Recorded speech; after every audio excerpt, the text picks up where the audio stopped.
Kết thúc chuyến công du Đông Nam Á, Phó Tổng thống Mỹ Kamala Harris tuyên bố Mỹ không muốn xung đột với Trung Quốc nhưng sẽ lên tiếng về vấn đề ở Biển Đông. Vài ngày sau khi quân đội Trung Quốc bắt đầu 3 cuộc tập trận riêng biệt trên Biển Đông, phía Bắc Hoàng Hải và Vịnh Bột Hải và liên tục cử máy bay chiến đấu vào vùng nhận dạng phòng không của Đài Loan để dằn mặt. Nhằm tăng cường năng lực quốc phòng để đối phó với Trung Quốc, Đài Loan tổ chức 2 cuộc tập trận quân sự cùng một lúc, cả ngày lẫn đêm. Còn tại Afghanistan, tình hình vẫn đang diễn biến hết sức phức tạp. Các nước phương Tây đồng loạt cảnh báo khả năng xảy ra khủng bố ở sân bay Kabul. Đài Loan cam kết sẽ viện trợ cho người tị nạn Afghanistan. Tại Trung Đông, Israel cho biết sẽ đề nghị Mỹ không khôi phục lại thỏa thuận hạt nhân năm 2015 với Iran. Cùng lúc Israel tấn công người biểu tình dọc hàng rào an ninh bên biên giới với Gaza. Các thông tin đáng chú ý khác, người dân Philippines hoảng hốt khi nghe tin ông Duterte muốn tranh cử chức phó tổng thống.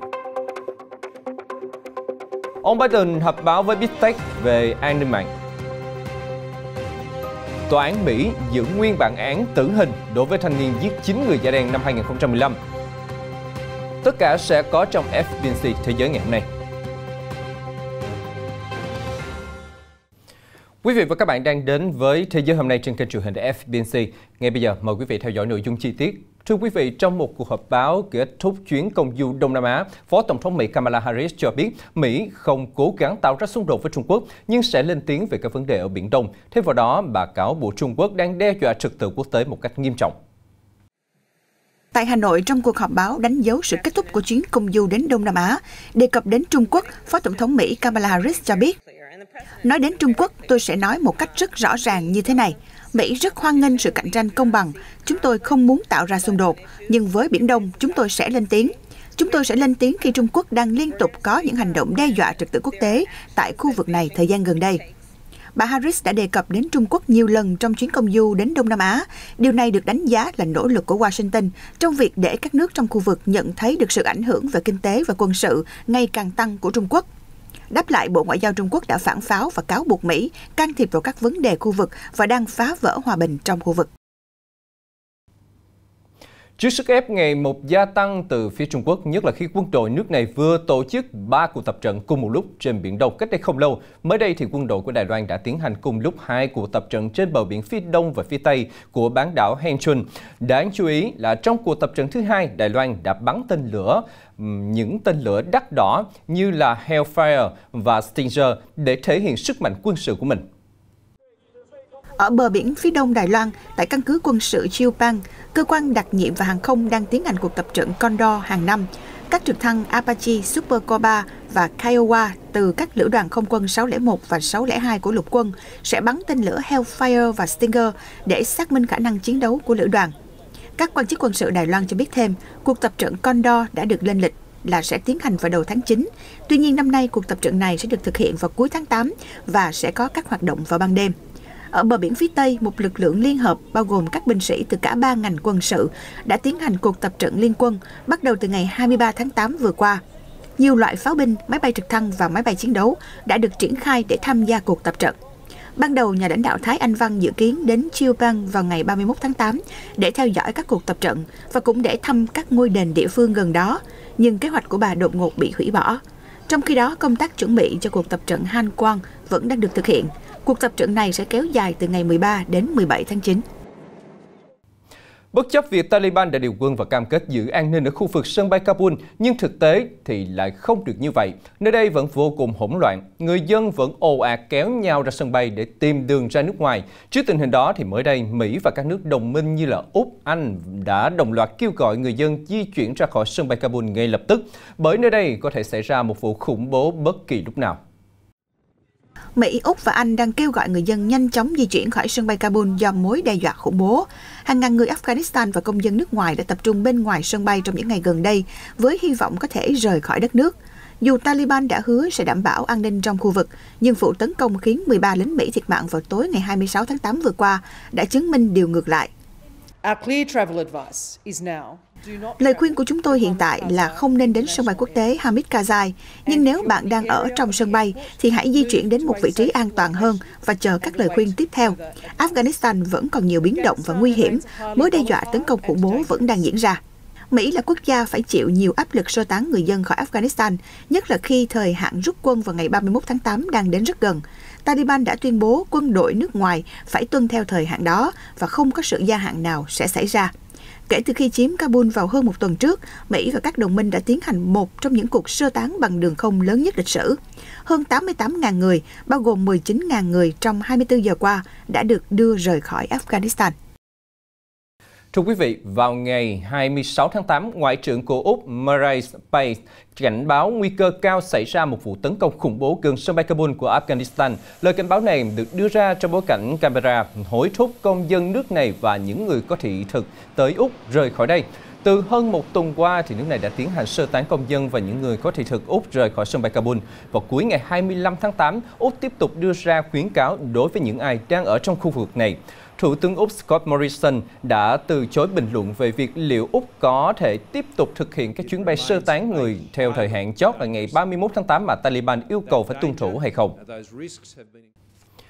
Kể từ khi Taliban tiếp quản Afghanistan, làn sóng người dân tuyệt vọng rời đi ngày càng nhiều hơn và nhiều quốc gia đã tổ chức các chuyến bay sơ tán công dân của họ và hỗ trợ người Afghanistan tìm nơi ẩn náu ở nước ngoài. Điều này đã thúc đẩy người dân Đài Loan kêu gọi chính quyền của bà Thái Anh Văn cũng nên tìm cách để hỗ trợ người tị nạn Afghanistan.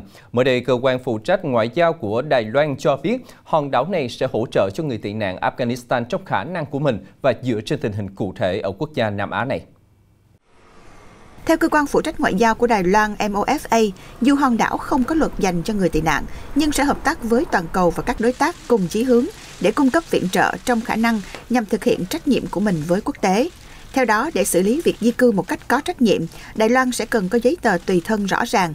Bên cạnh đó sẽ vạch ra các chính sách tái định cư, việc làm, việc học cho người di cư, và việc này sẽ cần sự phối hợp của nhiều cơ quan liên quan. Theo nguồn tin địa phương, thì hơn 100 chiếc trực thăng quân sự Mi-17 do Nga sản xuất được Mỹ mua sắm cho quân đội Afghanistan đã rơi vào tay của Taliban sau khi lực lượng này giành quyền kiểm soát đất nước tại Tây Nam Á.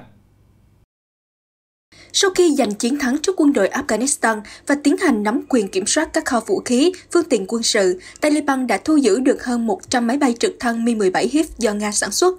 Đây là số lượng máy bay vận tải mà Mỹ mua để trang bị cho lực lượng vũ trang Afghanistan. Tuy nhiên, nguồn tin này cho biết phần lớn trong số chúng không thể sử dụng được nếu không được sửa chữa, bảo dưỡng và thay thế phụ tùng. Hiện vẫn chưa rõ bao nhiêu trong số hơn 100 chiếc máy bay trên có thể hoạt động, vì việc Taliban đẩy mạnh tấn công nhiều khu vực trong suốt thời gian qua đã khiến không quân Afghanistan bị tổn thất nặng nề. Trong nhiều năm, phi đội Mi-17 đã trở thành đội ngũ nòng cốt của lực lượng không quân Afghanistan, được sử dụng thường xuyên để vận chuyển binh lính, đạn dược và phục vụ cho việc sơ tán. Thưa quý vị, theo Reuters, 124 nhà báo Afghanistan cùng gia đình đã đặt chân đến sân bay quốc tế Benito Juarez thuộc thành phố Mexico City vào hôm 25 tháng 8 vừa qua. Trong một thông báo, thì Ngoại trưởng của Mexico Marcelo Ebrard cho biết nhóm người này đã xin thị thực nhân đạo từ phía chính phủ Mexico sau khi lực lượng Taliban trở lại nắm quyền ở Afghanistan. Qua đó, không quên nhấn mạnh rằng giới chức Mexico luôn tạo những chính sách thuận lợi cho công dân quốc gia Tây Nam Á có nhu cầu xin tị nạn. Với việc được cấp giấy tờ nhập cư, những người tị nạn Afghanistan sẽ nhận được sự bảo vệ tạm thời trong khi đưa ra lựa chọn xin tị nạn ở một quốc gia nào đó trong tương lai.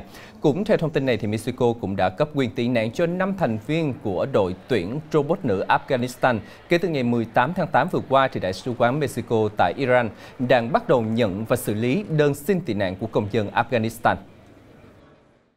Tại khu vực Trung Đông, thì theo Reuters, Thủ tướng mới của Israel, ông Naftali Bennett, mới đây đã thông báo kế hoạch thúc đẩy một chiến lược mới về Iran trong chuyến thăm đầu tiên của ông tới Nhà Trắng, và trong đó sẽ đề nghị Tổng thống Mỹ Joe Biden không khôi phục lại thỏa thuận hạt nhân năm 2015 với Tehran. Ông Bennett nhận định đây là thời điểm để ngăn chặn Iran không cho họ một sợi dây cứu sinh dưới hình thức tái khởi động một thỏa thuận hạt nhân đã hết hiệu lực. Thủ tướng mới của Israel, ông Naftali Bennett, nhận định Iran đang đẩy nhanh hoạt động làm giàu uranium và đã rút ngắn đáng kể thời gian tích lũy nguyên liệu cần thiết cho một quả bom hạt nhân. Do đó, ông cho biết sẽ trao đổi với Tổng thống Biden. Đây là thời điểm để ngăn chặn Iran, không cho họ một sợi dây cứu sinh dưới hình thức tái khởi động một thỏa thuận hạt nhân đã hết hiệu lực. Bên cạnh đó, ông Bennett thông báo sẽ trao đổi với ông Biden về một kế hoạch có trật tự được xây dựng trong 2 tháng qua nhằm kiềm chế Iran, cả trong lĩnh vực hạt nhân và sự xâm lược ở khu vực. Liên quan đến thỏa thuận hạt nhân Iran, người phát ngôn Bộ Ngoại giao Nga Maria Zakharova tuyên bố việc Iran sản xuất uranium làm giàu lên 20% và nâng công suất làm giàu lên 60% là không phù hợp với các điều khoản trong thỏa thuận hạt nhân. Theo bà Zakharova, nguyên nhân dẫn đến các hành động của Tehran là do thiếu kết quả thực tế cụ thể, cho thấy nỗ lực khôi phục thực hiện đầy đủ JCPOA. Đồng thời, các biện pháp trừng phạt đơn phương của Mỹ chống Iran và các nước thứ ba hợp tác với nước này vẫn tiếp tục có hiệu lực. Cùng lúc, quân đội Israel đã nã đạn về phía nhóm người biểu tình Palestine ở các khu vực dọc hàng rào an ninh biên giới với dải Gaza, khiến ít nhất 14 người bị thương. Trong một thông báo, Bộ Y tế ở dải Gaza ghi nhận 5 người bị thương do đạn thật, 2 trường hợp trúng đạn cao su và 7 người còn lại bị thương nhẹ vì đạn hơi cay. Sau khi quân đội Israel triển khai cuộc tấn công nhằm vào nhóm biểu tình người Palestine ở dọc hàng rào an ninh biên giới giữa Israel và dải Gaza. Theo nguồn tin này, cuộc biểu tình do lực lượng quốc gia Hồi giáo, một liên minh của các nhóm chính trị Palestine phát động nhằm phản đối cuộc bao vây của Israel, cũng như kêu gọi tái thiết dải Gaza sau hành động gây hấn gần đây kéo dài 11 ngày của Israel. Cuộc xung đột mà các nhóm vũ trang Palestine gọi là trận chiến thanh kiếm của Jerusalem. Ông Muhammad al-Hindi, một nhân vật hàng đầu của nhóm thánh chiến Hồi giáo cho biết trong bài phát biểu tại cuộc biểu tình, các cuộc tuần hành sẽ được tiếp tục cho đến khi Israel dỡ bỏ vòng vây áp đặt lên Gaza. Hiện hơn 2 triệu người Palestine ở dải Gaza đang sống trong tình cảnh bị phong tỏa, với những điều kiện sống rất tồi tệ do hậu quả của việc Israel liên tục áp đặt các cuộc phong tỏa tại các vùng ven biển kể từ năm 2006 đến nay. Xin được chuyển sang các tin tức đáng chú ý khác, thưa quý vị. Sau khi Tổng thống Philippines Rodrigo Duterte cho biết ông sẽ tranh cử chức phó tổng thống vào năm sau khi hết nhiệm kỳ, các nhà hoạt động phân nhân quyền cùng với gia đình của những người bị giết do bị tình nghi buôn bán chất cấm ở nước này cho biết họ rất hoảng sợ trước thông tin này, vì nếu ông Duterte nằm trong bộ máy cầm quyền thêm 6 năm, những vụ giết người vô pháp trong cuộc diệt trừ chất cấm rất mạnh tay do ông phát động sẽ tiếp tục kéo dài. Vào ngày 25 tháng 8, Tổng thống Philippines Rodrigo Duterte cho biết ông sẽ tranh cử chức phó tổng thống trong cuộc bầu cử vào năm tới. Mục đích của ông là để tiếp tục theo đuổi cuộc chiến chống buôn bán chất cấm tại nước này. Một người dân Philippines không giấu nổi sự thất vọng khi nghe tin này. Cụ thể, người này nói: "Trong 4 năm, chúng tôi đã chờ đợi công lý, nhưng nếu ông Duterte tiếp tục quay lại chính trường, điều đó sẽ khiến công lý sẽ khó mà có được đối với những gia đình đã bị mất người thân do chiến dịch chống chất cấm mà ông ấy phát động." Kể từ khi ông Duterte phát động chiến dịch này vào năm 2016, thì lực lượng an ninh Philippines cho biết họ đã giết hơn 6.100 kẻ tình nghi buôn bán chất cấm vì họ chống trả lại mạnh mẽ. Tuy nhiên, các nhóm nhân quyền nói rằng chính quyền đã hành quyết những người này ngay lập tức chứ không hề có sự chống trả. Công tố viên Tòa án Hình sự Quốc tế ICC Fatou Bensouda đã đề nghị mở cuộc điều tra về tội ác chống lại loài người trong cuộc chiến chống chất cấm ở Philippines. Theo đó, bà đã yêu cầu ICC cho phép điều tra các cáo buộc về việc cảnh sát Philippines đã giết hại bất hợp pháp hàng chục ngàn dân thường từ năm 2016 đến năm 2019.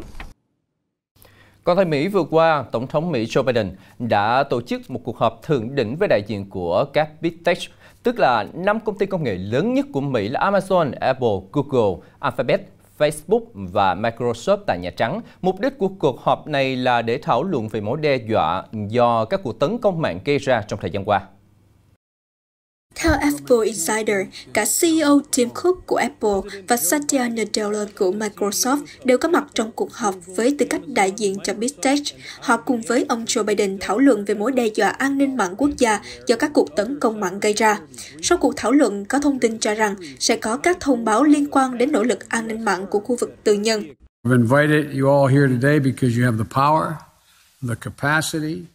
Tôi đã mời tất cả các bạn đến đây hôm nay vì các bạn là những người có đủ năng lực, trách nhiệm, giúp nâng cao tầm quan trọng về an ninh mạng vì chính phủ liên bang không thể làm điều đó một mình.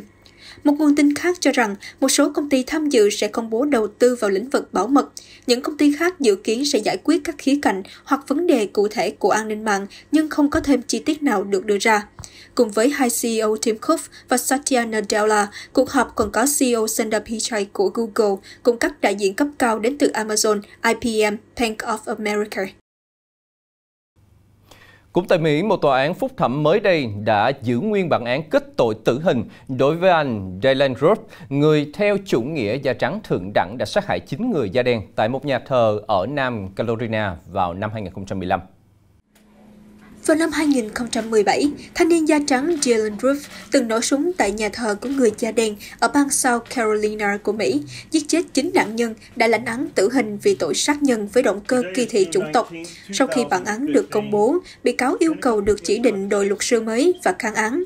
Mới đây, hội đồng gồm 3 thẩm phán của Tòa phúc thẩm vòng 4 của Mỹ đã đưa ra phán quyết chống lại anh Roof và cho rằng tội ác của anh ta đủ điều kiện để chịu hình phạt khắc nghiệt nhất mà một xã hội công bằng có thể áp dụng. Vụ thảm sát là nguyên nhân gây ra những tranh cãi dữ dội và khiến dư luận Mỹ sốc nặng.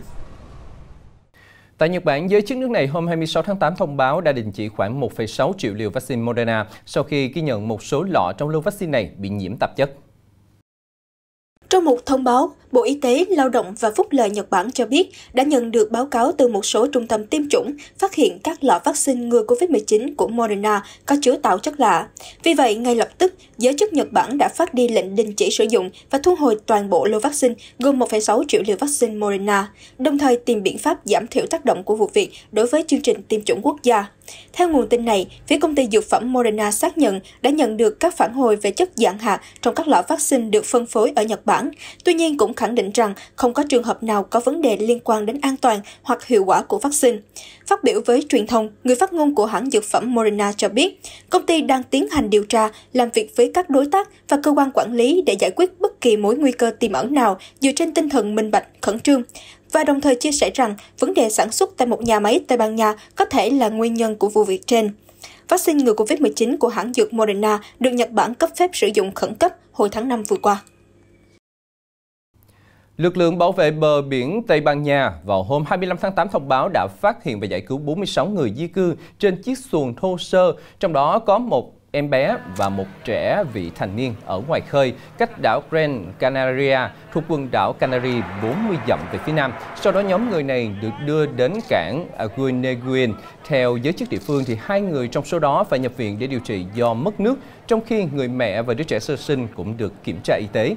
Tình trạng người di cư bất hợp pháp vẫn thường xuyên xảy ra và có xu hướng tiếp tục gia tăng ở Tây Ban Nha trong thời gian gần đây. Và theo thống kê thì kể từ đầu năm đến nay, cơ quan chức năng nước này đã ghi nhận hơn 7.500 người di cư châu Phi bất chấp nguy hiểm để vượt biển đến với quần đảo Canary, con số gấp đôi so với cùng kỳ của năm 2020 và tăng gấp 8 lần so với năm 2019. Giới chức của địa phương cảnh báo sự gia tăng đáng kể của người di cư đã khiến cho các cơ sở tị nạn tại Canary, nơi mà bị các nhóm nhân quyền chỉ trích, có những điều kiện tồi tệ đang trở nên quá tải, với hàng ngàn người di cư chen chúc nhau trong các lều trại. Chúng tôi xin được khép lại bản tin ngày hôm nay với những thông tin về thế giới động vật. Thưa quý vị, mới đây khi phát biểu với truyền thông, một người dân ở miền đông Thổ Nhĩ Kỳ cho biết đã nhìn thấy một cá thể của loài chuột nhảy 4 ngón hiếm có khi đang chăn dắt gia súc. Tại huyện Basko thuộc tỉnh Elazig, Thổ Nhĩ Kỳ, một người nông dân tên Ifran Solak chia sẻ đã phát hiện một con chuột nhảy 4 ngón quý hiếm, loài vật mà anh chưa từng thấy trước đây khi đang đi chăn dắt gia súc. Thoạt nhìn ban đầu, anh Solak cứ nghĩ nó là một con chuột. Tuy nhiên, với vẻ ngoài và hành động khác lạ của nó, người đàn ông này đã nhận ra con vật gặm nhấm thuộc loài chuột nhảy 4 ngón, có tên khoa học là Euphrates jabura. Ông Solak đã bảo vệ nó trước đàn gia súc và sau đó mang con vật có vẻ đang bị thương về nhà để chăm sóc. Chia sẻ với truyền thông, người nông dân Thổ Nhĩ Kỳ cho biết sẽ thả con vật sau khi nó bình phục. Loài Euphrates jabura hiện đang nằm trong số các loài bị đe dọa thuộc sách đỏ của Liên minh Bảo tồn Thiên nhiên Quốc tế. Chúng thường được tìm thấy ở nhiều quốc gia Trung Đông, đặc biệt tại các khu vực bán sa mạc, đồng cỏ khô nhiệt đới hoặc cận nhiệt đới, thậm chí là sa mạc nóng, vì chúng có thể sống sót mà không cần nước uống. Nhiều con vật quý hiếm này có hình dạng trông giống như những con chuột túi thu nhỏ, với một số điểm tương đồng như có chân sau dài, chân trước rất ngắn và đuôi dài. Còn tại Mỹ thì vườn thú San Antonio thuộc bang Texas mới đây đã tổ chức một buổi tiệc sinh nhật mừng con hà mã tên là Uma bước sang tuổi 47. Theo những hình ảnh được Reuters đăng tải thì Uma và cháu trai 6 tuổi của mình tên là Timothy đã cùng nhau bơi lội trong hồ nước và ngấu nghiến nhiều loại trái cây như là dưa hấu, dưa đỏ và táo. Phát biểu với truyền thông thì người đại diện của vườn thú cho biết để cung cấp lượng thức ăn mà chúng cần, chúng tôi phải chuẩn bị nhiều loại thức ăn đặc biệt xung quanh và trong hồ nước của chúng. chúng. Hà mã là loài động vật sống ở nửa dưới nước và nửa trên cạn, thường thì được tìm thấy trong môi trường tự nhiên ở các con sông, hồ và đầm lầy ngập mặn ở Tây Phi. Đây là loại động vật trên cạn nặng thứ 3 của thế giới. Một cá thể trưởng thành của loài này có thể nặng tới 3 tấn. Trong khi đó, thì ở vườn thú Zacango ở Mexico cũng vừa thông báo đã chào đón 3 cá thể mới của loài sư tử châu Phi. Và theo đại diện của vườn thú, thì 3 cá thể này gồm 2 con cái và 1 con đực được chào đời trong môi trường nuôi nhốt hôm 13 tháng 8 vừa qua với tình trạng sức khỏe tốt. Tuy nhiên, chúng đã bị tách khỏi mẹ vì con mẹ không cung cấp đủ sữa. Hiện 3 con sư tử con được người chăm sóc vườn thú cho ăn 3 giờ một lần và sẽ được giám sát liên tục trong những tháng đầu sau khi sinh. Sư tử châu Phi là một trong những đại miêu trong họ mèo và là một loài của chi báo. Chúng được xếp vào mức sắp nguy cấp trong thang sách đỏ của Liên minh Bảo tồn Thiên nhiên Quốc tế từ năm 1996 sau khi các quần thể của loài này bị sụt giảm 43% ở châu Phi. Những thông tin thú vị về thế giới động vật vừa rồi cũng đã kết thúc FPNC Thế giới ngày hôm nay. Cảm ơn quý vị và các bạn đã dành thời gian theo dõi. Việt Phong xin kính chào tạm biệt và hẹn gặp lại.